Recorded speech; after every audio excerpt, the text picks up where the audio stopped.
Hello, magandang gabi sa inyo lahat. Sorry hindi ako nakapag-shoutout kagabi kasi nagmamadali po ako. Sa umaga ko kasi ginagawa itong vlog ko. For example, ngayon 8:30 ng umaga, no. Hanggang alas 9 ako nito, hanggang matapos yung tatlong content. Kasi ang ginagawa ko, nagre-react lang naman ako, hindi naman ako kasi hindi ko alam kung naiinis ba yung iba bakit tatlong beses ako mag-upload. Wala namang masama doon sa tatlong beses mag-upload, 'di ba? Pero bago lahat, shoutout muna ako kay Sir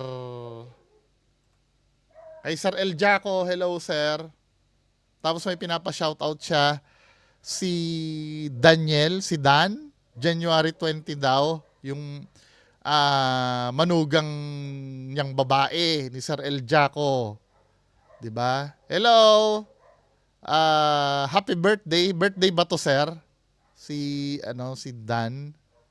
Hello. Manugang na babae ni Sir El Jaco. Hello. Nasa US din ba to, sir? Tapos si Jericho, si Echo, boyfriend daw ng bunso niya, mag-graduate na sila ng criminology, pamilyang pulis. Nako, baka hulihin ako niyan. Hello, shoutout Jericho Echo. Boyfriend daw ng bunso ni Sir El Jaco. Gagraduate na sila ng criminology daw. Pamilyang pulis sila. Isang uncle niya, general. Kahit name na lang nila i-greet. Mababait na mga bata yon. Thanks ulit. Salamat, Sir El Jaco. Oy, Jericho, alagaan mo yung bunso ni Sir El Jaco, ha. Shoutout sa inyo. Tapos merong mga finorward sa aking video yung regarding dun sa ahas, no? Re-reactan ko yung mga comment dun sa ahas. Ano ba to? Ibig sabihin nito, magcha-Chinese New Year pa naman pero ano na naman itong nakita namin sa fitting room nyo? Besties, kung pupunta kayo sa mall na to, panoorin nyo muna to. January 24 nung pumunta kami sa Robinson's Department Store para sana bumili ng travel essentials for our upcoming trip. It was around 11 a.m. nung nakita namin tong photo booth na to. Ang ganda ng setup at gusto sana namin magpicture pero hindi kami pinayagan. Kailangan daw muna namin bumili. Nung magsusukat na kami sa fitting room nyo, ano to? Akala namin hindi ito totoo. Pero may ahas pala talaga sa fitting room nyo. Ang cute ha? Very Year of the Wooden Snake. At may chance ka pa daw manalo kapag nag-check ka dito at nag-post ka sa socials mo. Kaya ginilingan namin Parang ginagamit na lang nila sa marketing yan, ano? Yung ahas-ahas nila. 'Di ba? Tapos ito, ano ba ito? Yung labubu, na content ko na ito, labubu. Mag-ingat po tayo sa Labubu Dolls. Ito po ang topic ko dito sa video na ito. This is now based on a personal experience. Kanina po ay nagtanong sa akin ang aking nanay. Sabi niya, "Na-bless mo na ba anak itong bahay kung saan po kami nakatira dito sa Kias?" Yun po yung kanyang tanong. Tapos sabi ko, "Na-bless ko naman na po." "Bakit po?" Tapos sabi niya na kagabi daw ay 2 beses siya binangungot. Nung una ay parang tinatakot siya. Tapos nung pangalawa ay naramdaman niya na hindi siya makagalaw. Tapos may kasama siya, katabi siya na natutulog na hindi nakikita. Pero rinig niya daw yung hininga nung sino man yon. Kaya siya nagtanong kasi natakot siya. Bumaba siya doon na natulog sa baba kasama ang kapatid ko. So naging personal na po itong bagay nito na ang nanay ko na mismo ang nabangungot. Tapos sabi ko, na-bless naman na itong bahay. E di i-bless ulit natin, sabi ko. Pero naalala ko na sinabi sa akin ng kapatid ko, ng asawa ng kapatid ko, na meron daw dinala dito na sinurrender daw na infested object. Tapos sabi ko, ano kaya yun? Baka yun.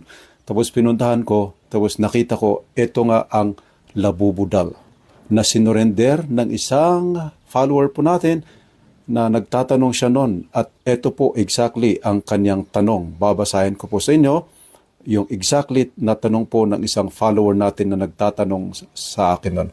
"I am blank from Baguio City." Di ko na po sasabihin yung kanyang pangalan for privacy.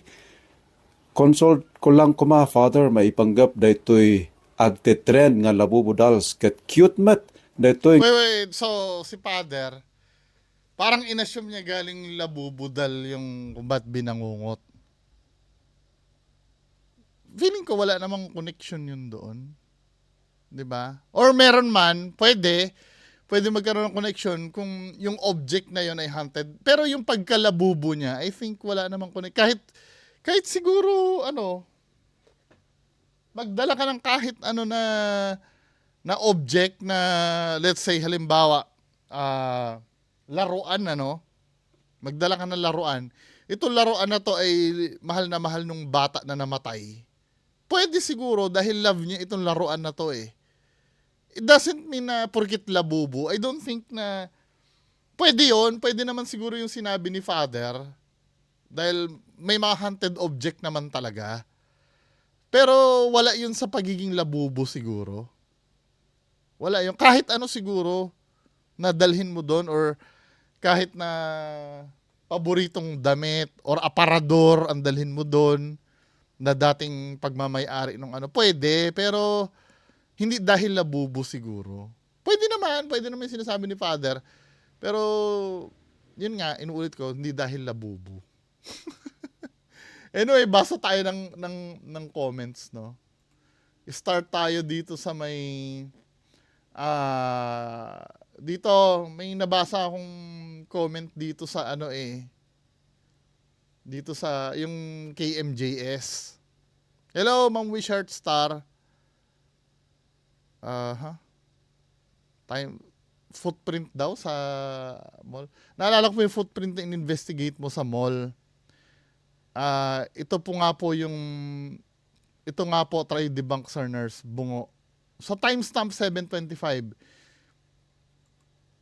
Sino pa sa palagay mo face print sa salamin? 7:25. Tingnan nga natin.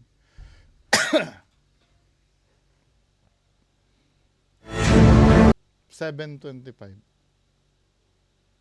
Mamaya to. Sige, content ko to mamaya ha. Sayang.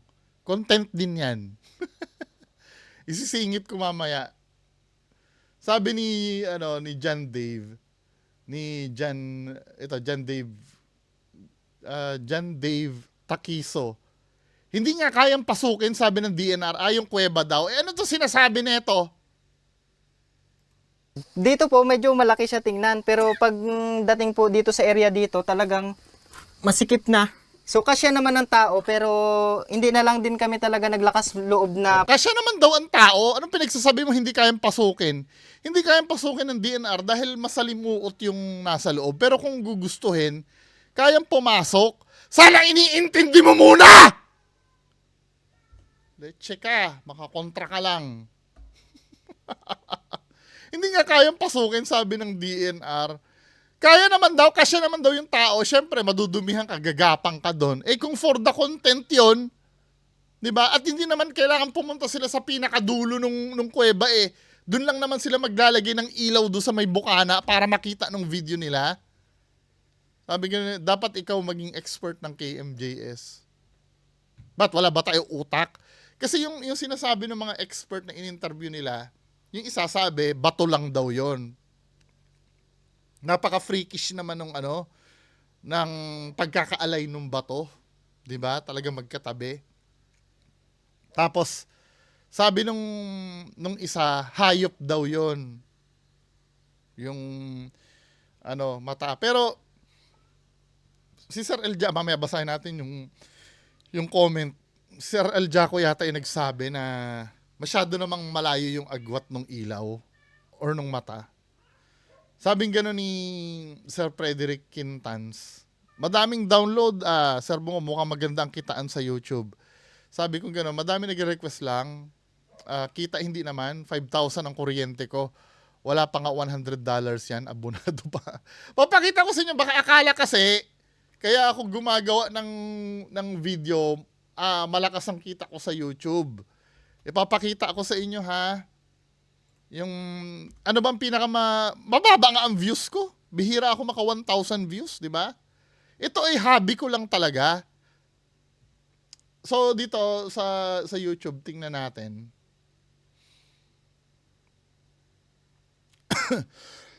Excuse me. Hanap tayo ng mataas ang views ko at tingnan natin kung magkano ang kinita doon, ano. Para maiintindihan nyo. So, views 5, 1,000. Doon sa kay Sampaguita Girl, mataas ang view ko eh. O doon sa may Marilake. Ilan ba yung ano ko kay Sampaguita Girl? Doon tayo kay Sampaguita Girl ha. Para talagang malaman nyo kung magkano ang kitaan dito. Ito, 6,000. Doon tayo sa mismong, ano. Ito, 8,000 ang views. Tingnan natin nga kung magkano ang kinita ng 8,000 views ko. Ito na yung pinakamalaki ko eh. Diba? Tingnan natin. Analytics. Para makita nyo, ano. Kasi ang iniisip ng iba, malaki daw ang kita eh. Kasi daw sunod-sunod. Nagkakataon lang hobby ko ito. Ayan o, $8. Yan ang kinita. $8. Magkano ba $8 na yan? Yan na yung pinakamalaking views ko ha. 8.53 USD to pesos ha. Magkano to sa pesos?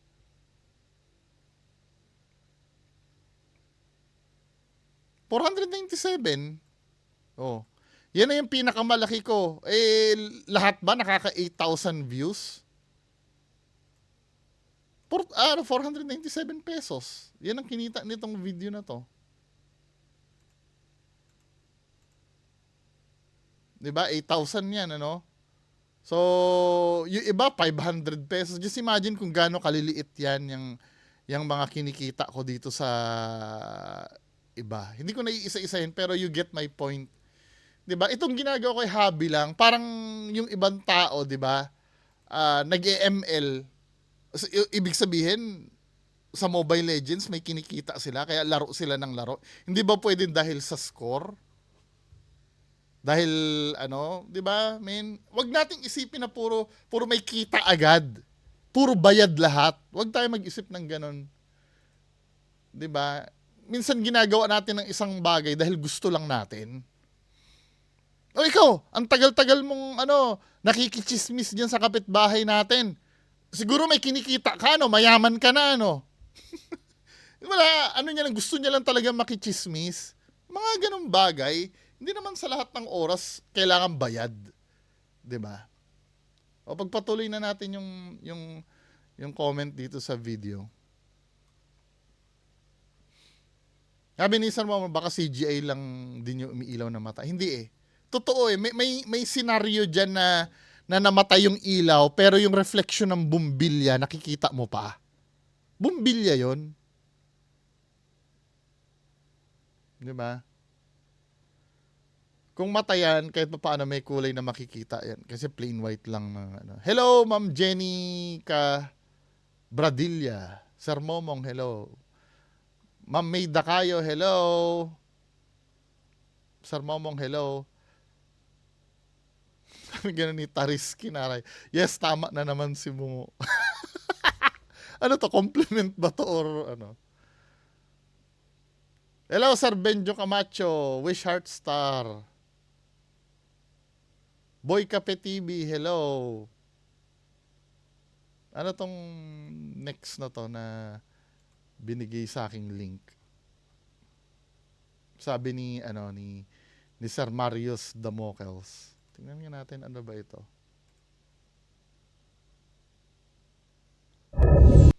Huni nang sige nga.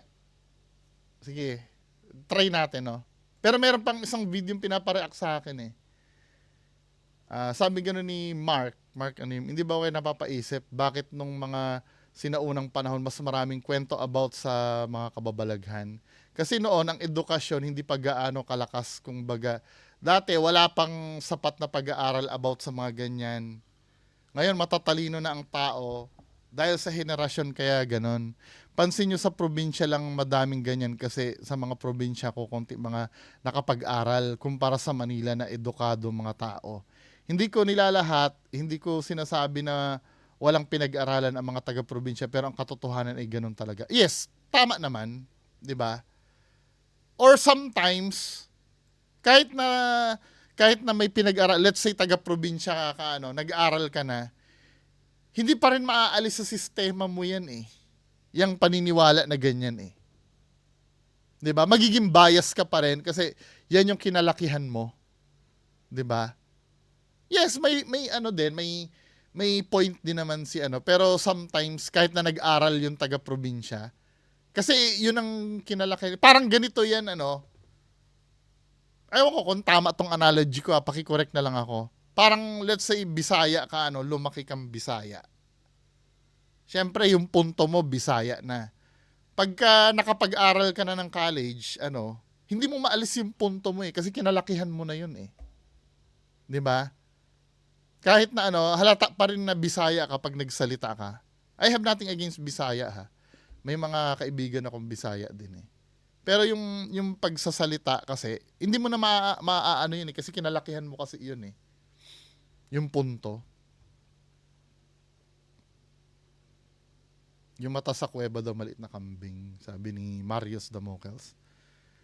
Sabi ni Fairy Haba, sana naman namili na matinong i-feature ang KMJS. Kahit debunk, at least kapanipaniwala naman. Yung matatakot naman kami sa una, hindi yung ganyan halata namang edit. Pati yung sa Lola na may anino. Unang tingin ko palang debunk na. Ma'am kasi, yan kasi yung mga nag-viral. 'Di ba? I think ano naman, feeling ko naman, medyo makatwiran naman yung ginawa ng KMJS. Kasi yung mga ganyang ano, maraming nauuto kasi sa mga nagva-viral video.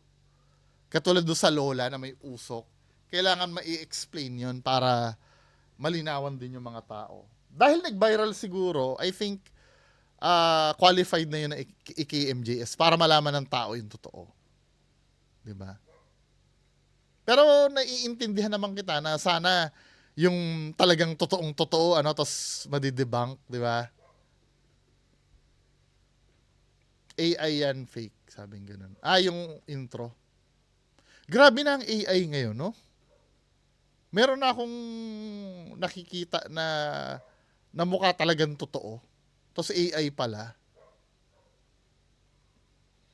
Sabi ni Mark, kalimitan talaga sa mga naloloko, mga matatanda. Lalo na yung may hilig mag-reels na matatanda. I mean, minsan natatawa na lang ako Pero inintindi dahil napag-iiwanan na sila ng henerasyon. Hindi kasi hindi naman nahahabol kasi ng mga may edad yung ano yung ganyang yung ano natin, yung kapanahunan natin, yung mga matatanda. Joke lang.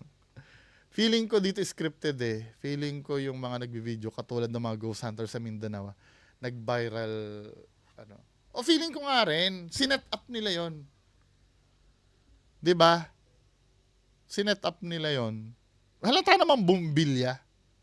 Hindi siya mata Kasi kung talagang mata 'yon, kung papanoorin mo, no. Sana ba 'yon? Nabura ko na yung video. Kung papanoorin mo, hindi nagbabago yung ano niya hindi nagbabago yung position niya Kasi sometimes, 'di ba, yung kahit pa sabihin mong kumurap 'yon, ibig sabihin pinatay mo lang yung ilaw noon. Pero kung iisipin mo, kung totoong ano yun, kahit yung ulo niya, gagalaw yung ulo, gagalaw din yung mata. 'Di ba? Pero naka-steady lang ganun 'Di ba?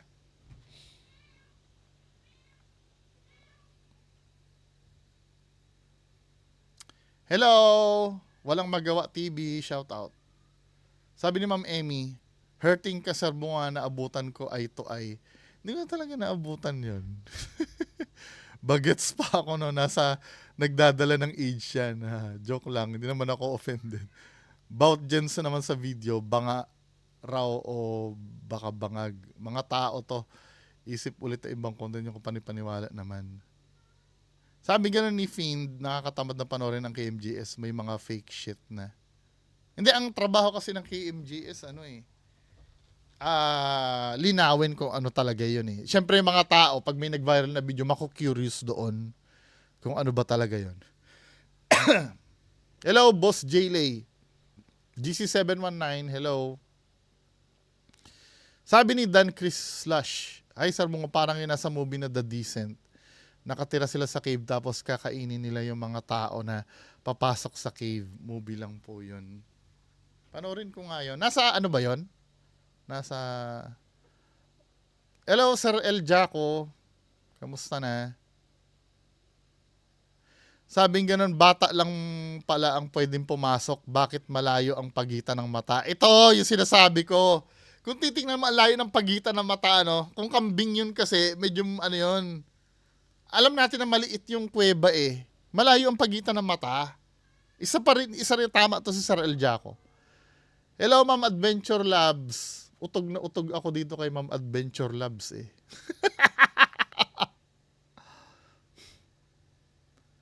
Mark J. Celeste, hello. Ma'am Imelda Basquines, hello.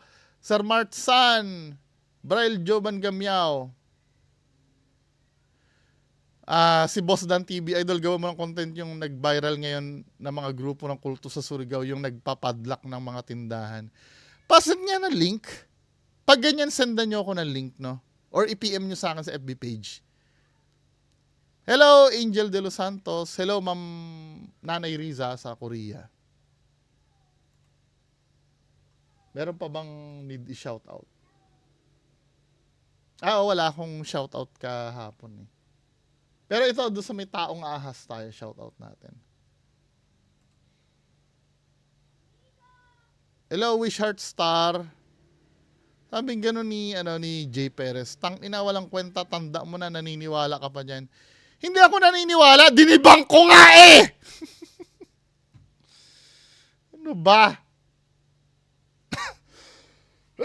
Hello, Jesus Borromeo. Kamusta na po? Reynaldo Torres, hello. Walang Magawa TV, hello. Jonathan Eugenio, hello po. Yes, yung chismis ay lost in translation habang nagpapasalin-salin na babago yung content ng istorya. Sabi ni Sir Jonathan Eugenio. Ma'am Lourdes Ambrosio, hello. Joben TV, hello. Sir Rafi Medina, hello. Sir Glenn Kabangbang, hello. Maganda makausap si Alice Dixon. Hindi lang maganda makausap, maganda talaga si Alice Dixon, ano? Kahit na may edad na. No? Ganda pa rin nung ano na yun. Astro Jaeger Bomb TV, hello. Clary Genius, hello.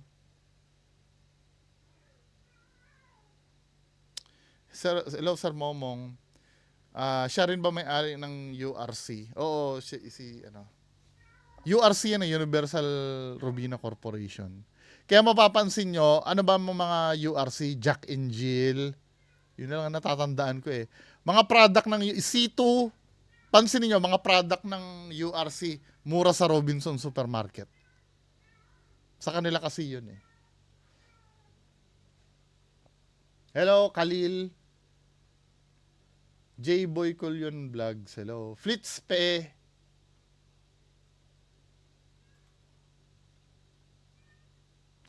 Hindi naman totoo yung Snake Man, urban legend yan.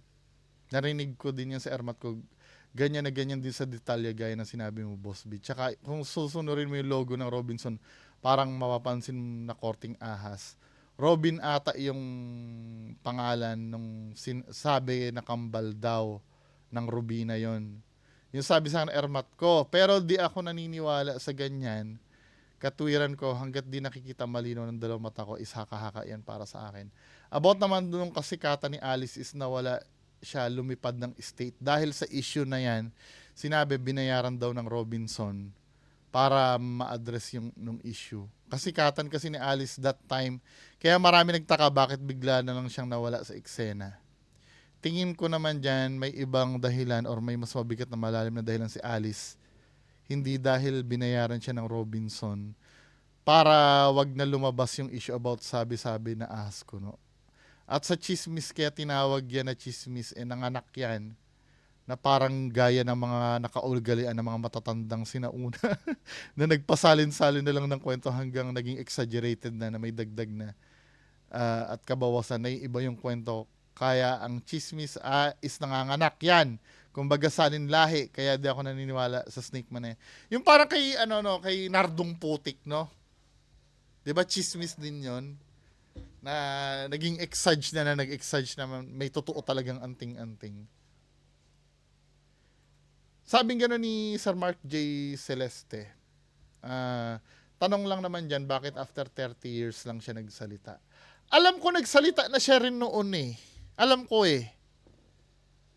Nung time na yon, kaya lang hindi lang nabigyan ng ano ng proper na na atensyon. Nagsalita na siya dati yata. At meron ba't may interview siya bigla tungkol dyan? Matagal na yung interview na yan, sir. Nagsalita na siya yan dati. Hindi lang nabigyan ng atensyon nun kasi nga yung urban legend na yun ay nagda-die down na rin nung time na nagsalita siya.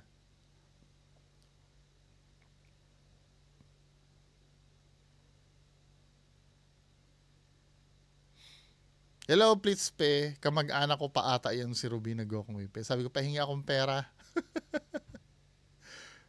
Oy, wag ka magsasabi na wala kang pera. Kapag wala kang pera, sabi mo, parating pa lang. 'Di ba? Wag daw negative. Kapag sinabi mong wala kang pera, mawawalan ka talaga ng pera. Meron tayong pera lahat, parating pa lang. 'Di ba? Sabi ganoon, unang beses, sabi, I hope you read this, unang beses mong binali yung fantasy ko, kung natatandaan mo pa, ito yung about deja vu at doppelganger. Second, kinagat mo ulit yung pain ko sa parehas na tanong. Gusto ko kasing may bumabali ng paniniwala ko hanggang sa ito na, nadedebang ko na din yung video mo. Using comments, natuto ako sa'yo. Kaya kung may magtatama ng mali ko, hindi ako na ako affected, as in totoo ang mga linya ng misteryo. Buksan ang mata, na siyang gawa mong tulong, ginigising mo sila sa katotohanan. Yung pagtatama, no, hindi naman ako na-offend dyan, kaya lang minsan kasi, may mga tao na yung palalabasin kang bobo. Okay lang sana na, Sir Bungo, mukhang iba yung yung sa sinabi mo. Hindi katulad na itong bugok na to, no?